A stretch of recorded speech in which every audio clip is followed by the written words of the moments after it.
Welcome back to the Big Show. I'm Jamel Hartman. It's the Daily Hour brought to you by the BAC Group of Companies, Medical House Lenders, and People's Pharmacy. Folks, don't forget to subscribe on our website. Follow us on all of our social media channels to stay up to date with all that we have going on. Help us grow beyond the mic as we do our part to continue to improve our community. All right, if you haven't already, make sure you give us a like, love, follow, share the conversation with your friends, family, and colleagues. We have a very important guest today. We're going to be discussing the childcare regulation program in Bermuda. Please give a warm TDH welcome. I think she was one of the first guest on the Daily Hour when we began, actually. Dr. Alison Daniels. Welcome, welcome, welcome. Good morning. Happy Wednesday and all that good stuff to you. Morning. Thanks for having me on. Glad to be here. Thanks for, I think of all the people, since we haven't had Dexter Smith back, who was the first guest, this is the longest stretch between someone who's been on the show. Yeah, almost 5 years. It was COVID.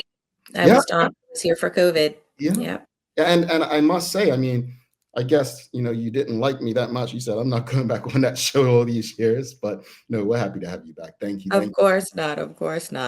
But when I was here previously, it was about my role as the president of the Bermuda Psychological Association, and now I'm here in my role in Childcare at Department of Health.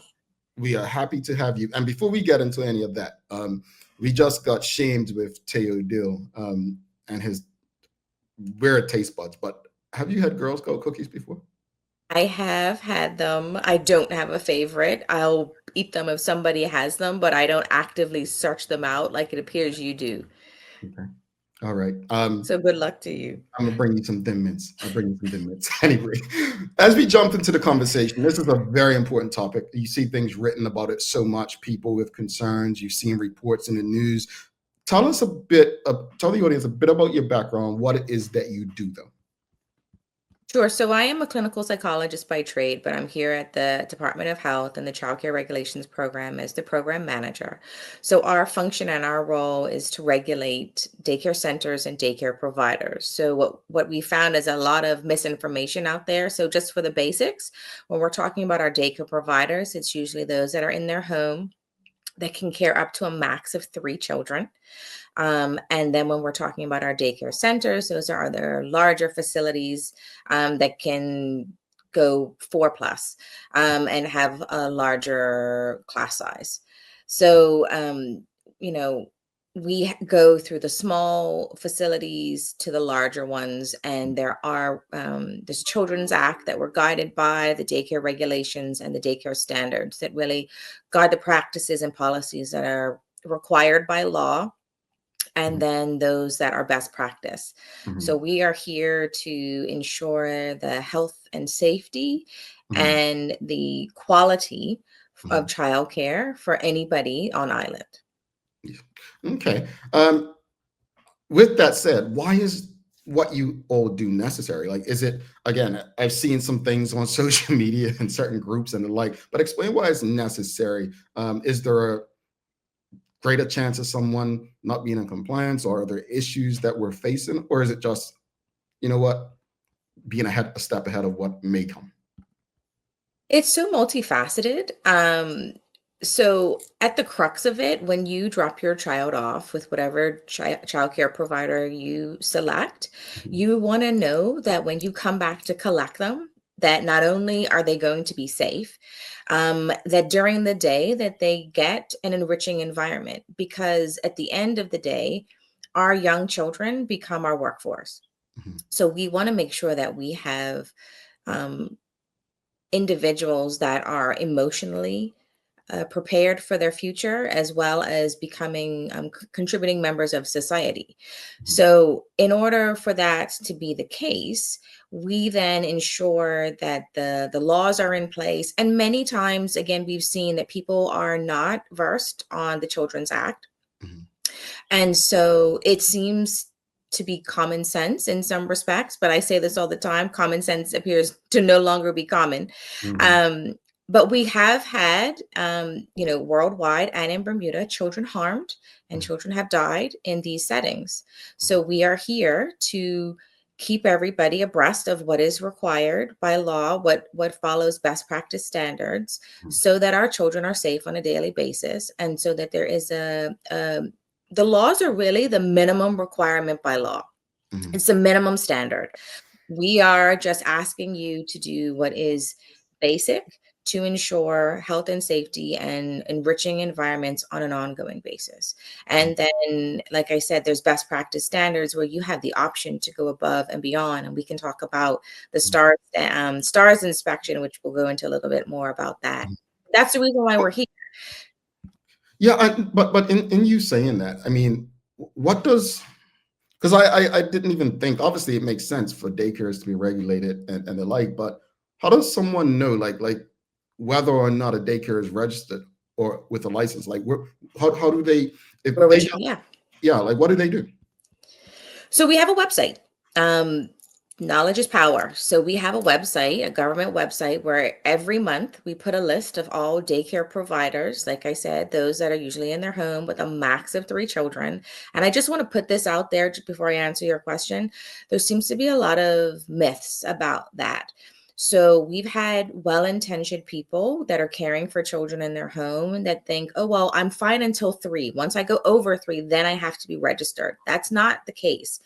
Mhm. If you're a business, if you are caring for children in your home that are not of your parentage, um, and you are getting a reward, then you are a business owner. And so you can have 1 child in your house.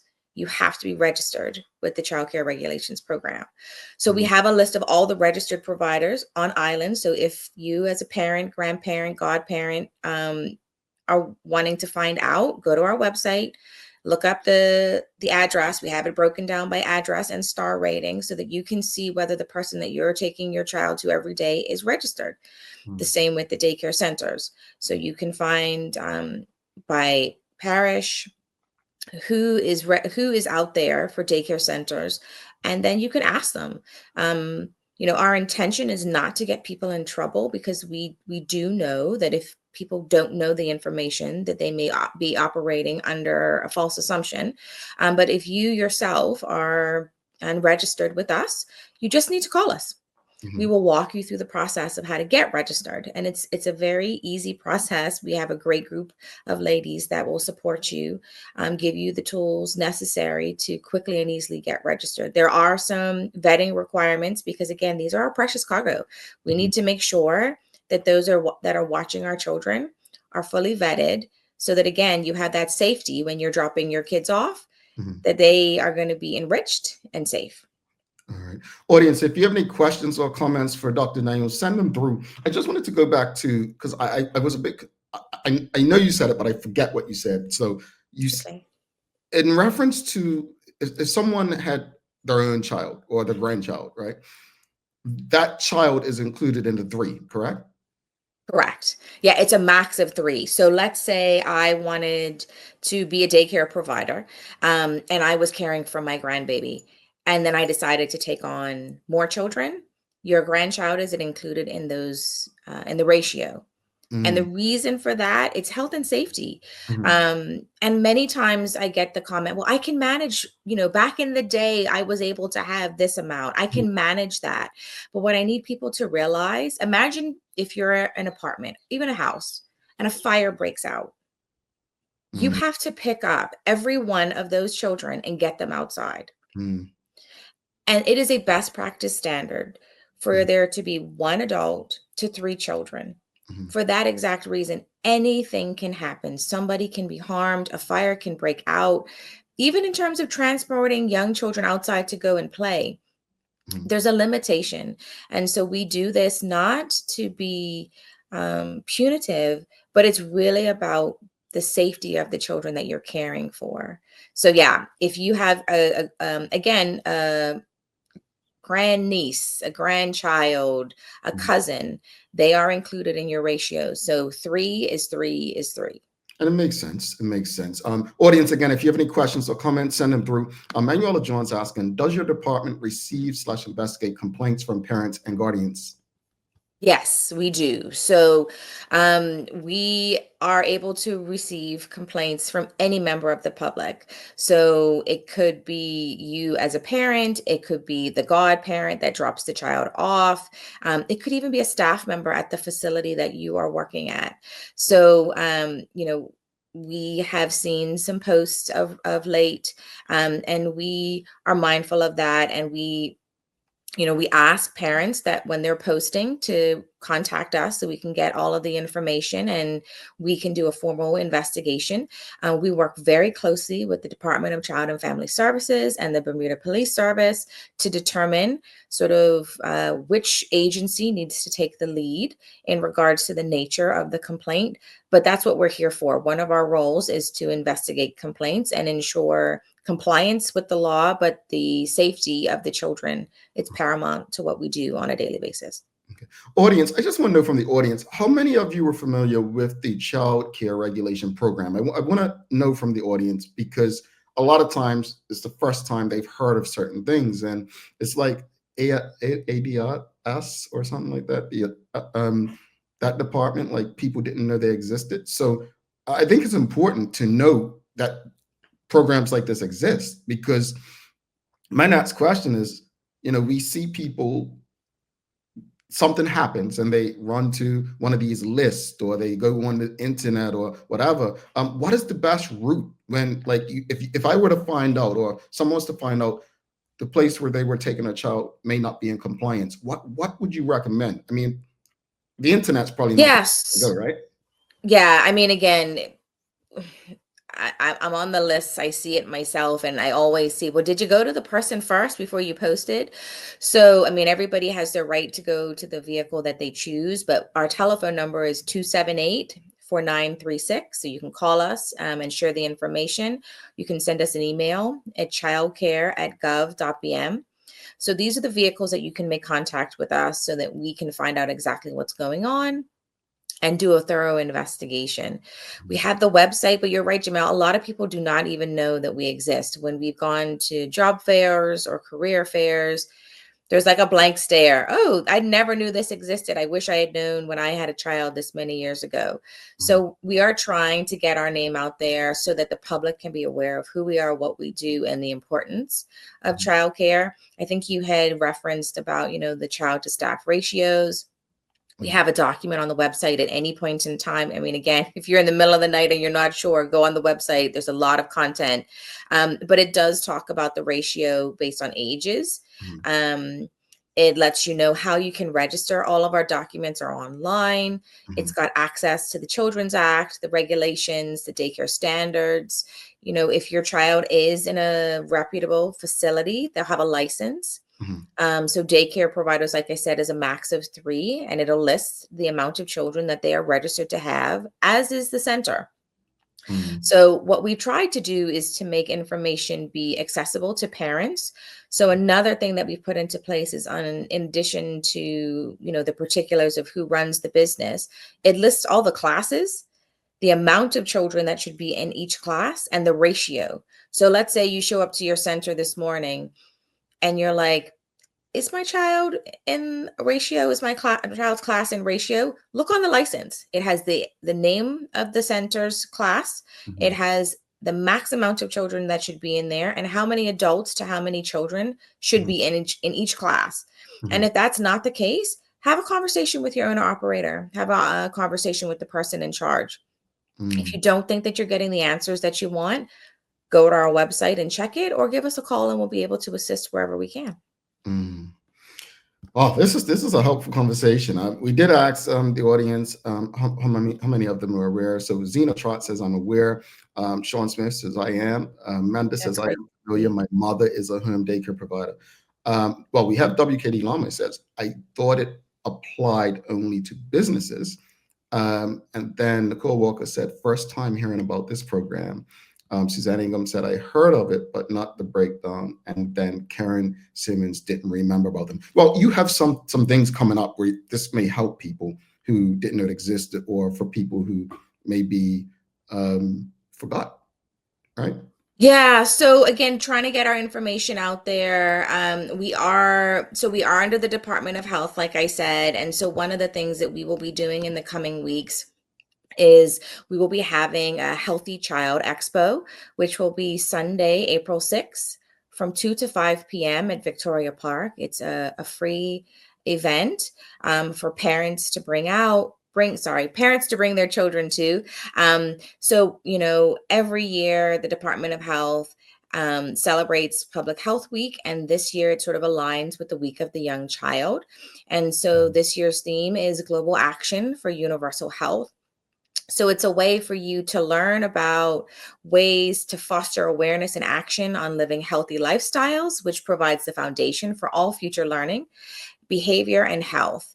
So we're wanting parents to get out there, learn about the services that are available for children, learn more about our programs, because again, well-functioning children become well-functioning adults.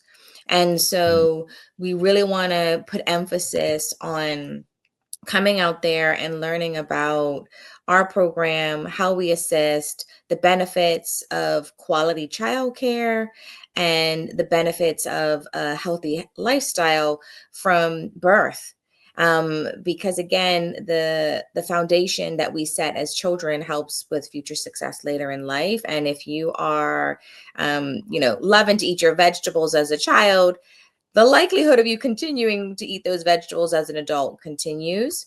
So it's really important that everything that we do, all aspects, again, learning, lifestyle, that we enforce this across the board as early as possible, so that these are the traits and the behaviors that our adults continue to do when they become, members of our society. All right, we've got a few questions. One over on Instagram from Bermuda Youth says, will this be offered for camps in the future? I guess the regulations, or would that be something totally different? So we have had some conversations about camps. We will continue to look into that. So that's a great question. But what I can say is that's not my department. So I will take that feedback back to my director and the PS, and we'll be able to hopefully give some more information on that. So, I mean, this program, again, just so people know, because this is one of the other things, the myths that's out there, the Children's Act has been around since 1998. Mm, The regulations have been around since 1999. So many times I hear, well, you guys are just putting in all these new things. They've mhm, not been new. They may be new to you. They may not have been enforced as stringent as they should have been. mhm, But now we are really putting an emphasis on this. And so, that's one of the things I was saying is our STARS inspection. So all facilities, daycare providers, and daycare centers have to go through an annual inspection to ensure compliance.